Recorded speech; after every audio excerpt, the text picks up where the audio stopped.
వరంగల్ జిల్లాలో కల్తీ పచ్చళ్ల విక్రయాల గుట్టురట్టయింది. కాశీబుగ్గలో టాస్క్ ఫోర్స్ అధికారుల తనిఖీలు నిర్వహించారు. ఇందులో పెద్ద ఎత్తున కుళ్లిన పచ్చళ్లు, ఆహార పదార్థాలను గుర్తించారు. భారీగా కుళ్లిన టమాటాలు, నిమ్మకాయలు స్వాధీనం చేసుకున్నారు.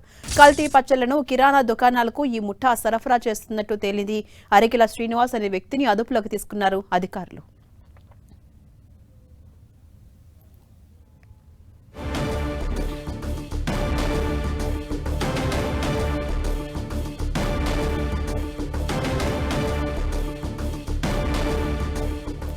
అప్డేట్స్ మా ప్రతినిధి కేకే అందిస్తారు. కేకే, మనం చూస్తున్నాం వరంగల్ జిల్లాలో కల్తీ పచ్చళ్ల విక్రయాలు గుట్టురట్టయింది. కాశీబుగ్గలో టాస్క్ ఫోర్స్ అధికారుల తనిఖీల్లో విస్తుపోయే విజువల్స్ అయితే బయటపడ్డాయి. అప్డేట్స్ ఏంటి? చారిత్రక ఓరుగలు నగరం లోపల మొత్తం టూరిస్టులకు సంబంధించినటువంటి ప్రభావం ఎక్కువ. హైదరాబాద్ తర్వాత అత్యంత ప్రతిష్టాత్మక నగరం వరంగల్ నగరం. వరంగల్ నగరం ఇప్పుడు చారిత్రక నగరం కాస్త కల్తీ నగరంగా మారిపోయినటువంటి సిచ్యువేషన్ ఉంది. వరంగల్లో టూరిస్టులు కానీ మిగతా ఎవరైనా వరంగల్ సందర్శనకు వచ్చిన వాళ్ళు ఏ హోటల్లో తిన్నామన్నా ఎక్కడ తిన్నామన్నా జంకేటువంటి సిచ్యువేషన్ ఏర్పడ్డది. నిన్న మనం చూడవచ్చు వరంగల్ నగరంలో ఉన్న నట్టనడిబొడ్డున కాశీబుగ్గ ప్రాంతం లోపల అత్యంత అపరిశుభ్రమైనటువంటి వాతావరణం లోపల పచ్చడ్ల తయారీ, అక్కడ నిల్వ చేసినటువంటి విధానం చాలా జుగుప్సాకరంగా ఉన్నటువంటి సిచ్యువేషన్ ఉంది. టాస్క్ ఫోర్స్ పోలీసులు అదేవిధంగా ఇంతజార్ గంజ్ సంబంధించినటువంటి పోలీసులు మెరుపు దాడి నిర్వహించారు. కాశీబుగ్గలో ప్రాంతంలో ఉన్నటువంటి సాయి వీధి లోపల ఓ నివాస గృహం లోపల పెద్ద ఎత్తున కుళ్ళిపోయినటువంటి పచ్చడికి సంబంధించినటువంటి ముడి సరుకులు, ఆహార పదార్థాలు నిల్వ ఉంచడానికి గుర్తు చేశారు. ఇవన్నిటిని కూడా చిన్న చిన్న ప్యాకింగ్ చేసి ఈ అపరిశుద్ధ హైజెనిక్ కండిషన్ లో ఉండాల్సినటువంటి ఆ ప్రాంతం అంతా కూడా పూర్తిగా అపరిశుభ్రంగా మారినటువంటి సిచ్యువేషన్ లోపల అక్కడ పచ్చళ్ళను తయారు చేస్తున్నారు. అక్కడ పచ్చళ్ళను తయారు చేయడమే నిబంధనలకు విరుద్ధమైనటువంటి వ్యవహారం. అలాంటి కుళ్ళిపోయినటువంటి పదార్థాలతోటి పచ్చళ్ళను తయారు చేసి ప్యాకెట్ చేసి విక్రయించడం అనేటువంటి ఇప్పుడు మొత్తం ప్రజల ఆరోగ్యాలు గాలిలో కలిసిపోయినటువంటి సిచ్యువేషన్ ఉంది. ప్రజల ప్రాణాలతోటి అధికార యంత్రాంగం అంతా కూడా చెలగాటం ఆడుతున్నటువంటి సిచ్యువేషన్ ఉంది. అంటే ఎక్కడైతే ఫుడ్ ఇన్స్పెక్టర్ ఎవరైతే ఉన్నారో ప్రాపర్ గా ఇవన్నీ కూడా పర్యవేక్షించాలి. అట్లాంటి పర్యవేక్షణ లోపం అనేటువంటి ప్రజల ప్రాణాల మీదకి వస్తుందనేటువంటి చాలా స్పష్టంగా కనిపిస్తుంది. అరికెల శ్రీనివాస్ అదేవిధంగా అతన్ని కాశీబుగ్గకు సంబంధించినటువంటి నివాసి అతన్ని అదుపులోకి తీసుకొని మొత్తం ఈ రాకెట్ కు సంబంధించి ఎవరెవరు ఉన్నారనేటువంటి వ్యవహారం లోపల ఇన్వెస్టిగేషన్ చేస్తున్నారు. దాదాపు 750 కిలోల టమోటా, 900 కిలోలకు సంబంధించినటువంటి మామిడి, 200 కిలోలకు సంబంధించినటువంటి నిమ్మకాయలు, 100 కిలోలకు సంబంధించినటువంటి ఉసిరికాయ, అదేవిధంగా కింటన్ 50 కిలోలకు సంబంధించిన అల్లం వెల్లుల్లి పేస్ట్, ఇవన్నీ కూడా పూర్తిగా మొత్తం పోలీసులంతా కూడా స్వాధీనం చేసుకున్నటువంటి సిచ్యువేషన్ ఉంది.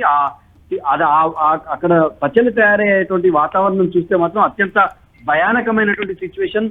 ప్రజలు ఏ రకమైనటువంటి కండిషన్ లోకి వెళ్తున్నారు, ప్రజల ప్రాణాలు ఏ రకంగా గాలిలో దీపం అవుతున్నాయి అనేటువంటి ఈ పచ్చళ్ళ తయారీకి సంబంధించినటువంటి వ్యవహారం చూస్తే అర్థమవుతుంది. ఇప్పటి వరకు హైదరాబాద్ కే పరిమితమైనటువంటి ఇట్లాంటి నకిలీ వ్యవస్థ అంతా కూడా ఈ రోజు వరంగల్ ను మకిలీ పట్టుకొని వ్యవహరిస్తున్నటువంటి సిచ్యువేషన్ ఉంది. ఈ మకిలీ అంతా కూడా వరంగల్ నగరాన్ని ప్రతిష్టను మస్కబార్చే విధంగా కనిపిస్తున్నటువంటి వాతావరణం ఉంది. నిత్యం ఇక్కడికి అంటే తెలంగాణ రాష్ట్రం ఏర్పాటు తర్వాత టూరిస్టులకు సంబంధించినటువంటి సంఖ్య, విదేశీయులకు సంబంధించినటువంటి సంఖ్య, దేశంలో ఉన్నటువంటి వివిధ ప్రాంతాలకు సంబంధించినటువంటి టూరిస్టులు ఎక్కువగా వరంగల్ లో స్టే చేసి వరంగల్ కు సంబంధించినటువంటి చారిత్రక వైభవాన్ని ఆస్వాదించాల్సినటువంటి సిచ్యువేషన్ లోపల మొత్తం కూడా ఇదంతా కూడా మొత్తం వరంగల్ ప్రతిష్ట అనేటువంటిది మస్కబారుతున్నటువంటి వాతావరణం మనకు కనిపిస్తుంది. ఏ హోటల్లో ఫుడ్ తినడానికి జంకయ్యేటువంటి సిచ్యువేషన్, తమకు సంబంధించినటువంటి ప్రాణాలు గాలిలో కలుస్తాయనేటువంటి భయంతో మాత్రం వరంగల్ ప్రజలతో పాటు వివిధ ప్రాంతాల నుంచి వచ్చేటువంటి టూరిస్టులు వాతావరణం ఉంది. కుమారస్వామి, అసలు ఎప్పటి నుంచి వ్యవహారం కొనసాగుతోంది? ఇక్కడైనా వీళ్ళకి సంబంధించిన ప్లేసెస్ ఇంకా ఏమైనా ఉన్నాయా? టాస్క్ ఫోర్స్ ఆఫీసర్స్ ఏం చెప్తున్నారు? ప్రాథమికంగా ఇప్పుడు జరిగింది కాశీబుగ్గ కేంద్రంగా ఈ పచ్చళ్ళకు సంబంధించినటువంటి నకిలీ వ్యవహారం బయటికి వచ్చినటువంటి సిచ్యువేషన్ ఉంది. అదేవిధంగా సామాన్య ప్రజలు, మధ్యతరగతి ప్రజలు జీవించేటువంటి నిత్యావసర సరుకులు ఏవైతే ఉన్నాయో అవి కూడా కల్తీగా మారినటువంటి గొర్రెకుంట ప్రాంతంలో కావచ్చు, వరంగల్ నగరంలో ఉన్నటువంటి పరిసర ప్రాంతాల్లో పప్పులు కూడా నకిలీగా మారినటువంటి సిచ్యువేషన్ మనకు కనిపిస్తుంది. నకిలీకి ఈ మధ్య కాలంలోనే కేంద్రంగా మారినటువంటి గత 2 ఏళ్లుగా వరంగల్ నగరం నకిలీకి కేంద్రంగా మారుతుందనేటువంటి వాతావరణం మనకు కనిపిస్తున్నటువంటి సిచ్యువేషన్ ఉంది. టాస్క్ ఫోర్స్ కు సంబంధించినటువంటి ఏ దాడులు నిర్వహించినా ఇట్లాంటి నకిలీ వ్యవస్థ అంతా కూడా బయటపడుతున్నటువంటి వాతావరణం ఉంది. దాదాపు 2 ఏళ్ల నుంచి ఈ నకిలీ వ్యవస్థ అంతా కూడా మొత్తం వరంగల్ నగరాన్ని అంతా కూడా విస్తరించి మొత్తం మకిలీ పట్టినటువంటి సిచ్యువేషన్ మనకు కనిపిస్తుంది. కుమారస్వామి అయితే ఇప్పటికే శ్రీనివాస్ అనే వ్యక్తిని అదుపులోకి తీసుకున్నారు కదా, మరి టాస్క్ ఫోర్స్ అధికారుల నెక్స్ట్ స్టెప్ ఎలా ఉండబోతోంది, ఏ విధమైన చర్యలు తీసుకునే అవకాశం ఉంది? దీని వెనుక ఏముంది అనేటువంటి కూపిలాగేటువంటి ప్రయత్నం చేస్తున్నారు. ఈ శ్రీనివాస్ అనేటువంటి వ్యక్తికి ఎక్కడ కూడా పర్మిషన్ లేదు, అనుమతులు లేవు. మరి దీన్ని పర్యవేక్షించాల్సినటువంటి కార్పొరేషన్ అధికారులు, అదేవిధంగా కార్పొరేషన్ కి సంబంధించినటువంటి ఫుడ్ సేఫ్టీకి సంబంధించినటువంటి డిపార్ట్మెంట్స్, అంటే పబ్లిక్ హెల్త్ కి సంబంధించినటువంటి డిపార్ట్మెంట్ ఏం చేస్తుంది అనేటువంటిది ఇప్పుడు ఈ వ్యవహారం బయటికి పడడంతో ఎంత నిమ్మకు నీరెత్తినట్టు, ఎంత నిద్రావస్థలో ప్రభుత్వ యంత్రాంగం ఉంది అనేటువంటిది దీన్ని బట్టి అర్థమవుతున్నటువంటి సిచ్యువేషన్ మనకు కనిపిస్తోంది. Right, thank you Kumaraswamy.